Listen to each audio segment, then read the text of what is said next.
உனக்கு விரோதமாய் உருவாக்கப்படும் எந்த ஆயுதமும் வாய்க்காதே போகும். கர்த்தருடைய பரிசுத்த நாமத்துக்கு மகிமை உண்டாவதாக.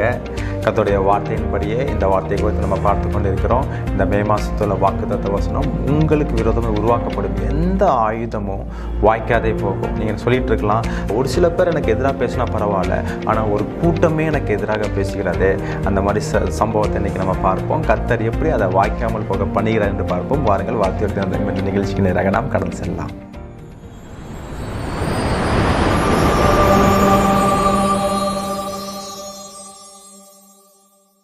ஏசாயா 54:17 உனக்கு விரோதமாய் உருவாக்கப்படும் எந்த ஆயுதம் வாய்க்காதே போகும். உனக்கு விரோதமாய் நியாயத்தில் எழும்பும் எந்த நாவையும் நீ குற்றப்படுத்துவாய். நம்ம முந்தின வீடியோவில் பார்த்தோம், பிசாசானவன் 6 வகையான ஆயுதத்தை நம்மளுக்கு எதிராக அவன் கொண்டு வருகிறான்.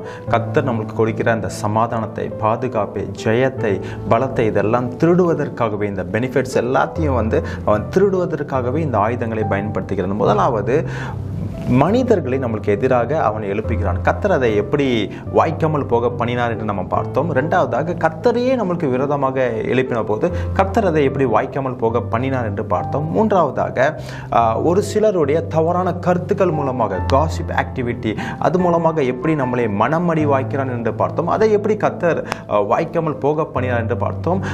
இந்த வீடியோவில் நம்ம பார்க்க போகிறது குரூப் காசிப் ஆக்டிவிட்டி. அதாவது ஒரு குழுவாக ஒரு சில ஜனங்களோடு தவறாய் நம்மளை குறித்து பேச வைக்கிற ஒரு காரியத்தை, அந்த ஆயுதத்தை பிசாசானவன் நம்மளுக்கு எதிராக அவன் எடுக்கிறான். பாருங்க, 2 கொரிந்தியர் 11:26 அதில் பவுல் சொல்றார் பாருங்க, அநேக தரம் பிரயாணம் பண்ணினேன், ஆறுகளால் வந்த மோசங்களிலும் கல்லரால் வந்த மோசங்களிலும் என் சுய ஜனங்களினால் வந்த மோசங்களினாலும் என் சுய ஜனங்களால் வந்த மோசங்களிலும் அந்நிய ஜனங்களால் வந்த மோசங்களிலும். பாருங்க, இங்க ஒரு கூட்டத்தை பவுல் சொல்லுகிறார் பாருங்க. அதுல ஒரு கூட்டம் என்னன்னா, என் சுய ஜனங்களினால் வந்த மோசங்கள்.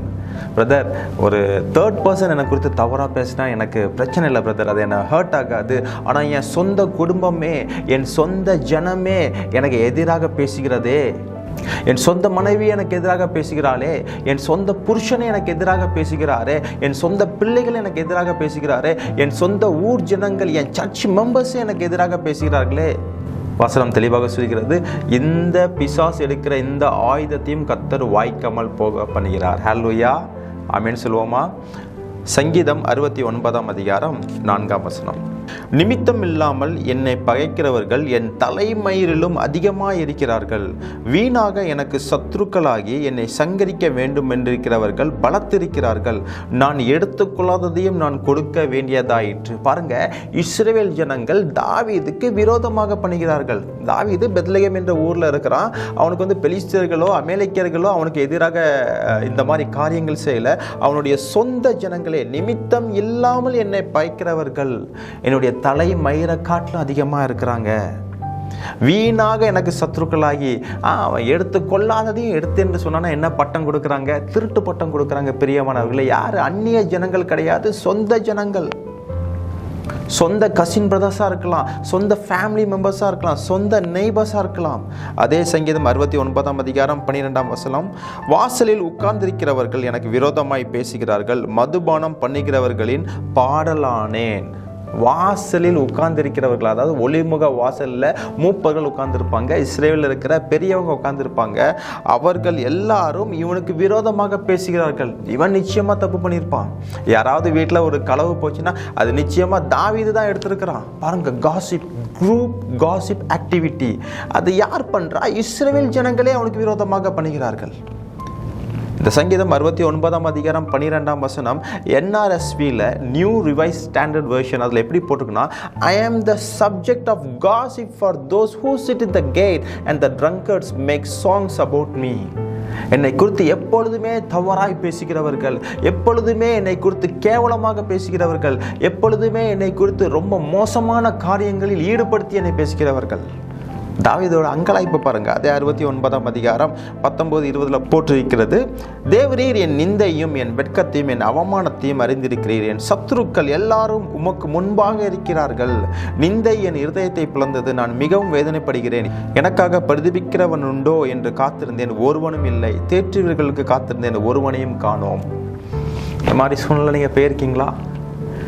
எனக்காக பேச யாருமே இல்லையே, நான் நிரபராதி பிரதர், எனக்காக பேச யாருமே இல்லையே, என் குடும்பத்துக்காக பேச யாருமே இல்லையே, என்னுடைய தந்தைக்காக, என்னுடைய தாய்க்காக, என் பிள்ளைக்காக பேசுகிறதுக்கு யாருமே இல்லையே, யாராச்சும் ஒரு தேற்றுகிற வார்த்தை எனக்காக பேசினா நலமாக இருக்குமே, ஒரு கம்ஃபர்ட் வேர்ட்ஸ் என்னை கம்ஃபர்ட் பண்ணுமே, அப்படி யாருமே இல்லையே.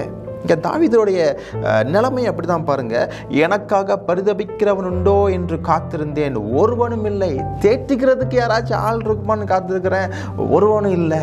பாருங்கள், இந்த மாதிரி சூழ்நிலை குரூப் காசிப், இது பிசாசு எடுக்கிற ஒரு மோசமான ஒரு தந்திரம். ஆனாலும் பாருங்கள், கர்த்தர் சொல்கிறார், இந்த ஆயுதமும் வாய்க்காமல் போகும். ஏசாயா 44ஆம் அதிகாரம் 25ஆம் வசனம், நான் கட்டுக்கதைக்காரரின் குறிகளை அபத்தமாக்கி குறி சொல்லுகிறவர்களை நீர் மூடராக்கி ஞானிகளை வெட்கப்படுத்தி அவர்கள் அறிவை பைத்தியமாக பண்ணுகிறவர். நம்ம ஆண்டவராக இயேசு கிறிஸ்து எப்படின்னா, நம்மளுக்கு எதிராக ஒரு நபரோ, ஒரு சில நபரோ, ஒரு சொந்த ஜனங்களோ, ஒரு கூட்டத்தினரோ நம்மளுக்கு எதிராக சில தவறான கருத்துக்களை பரிமாறிக்கொள்கிறார்கள். பார்த்தீங்களா? அந்த எல்லா கட்டுக்கதை குறிகளையும் தேவன் அபத்தமாய் போக பண்ணுகிறார். ஹல்லேலூயா.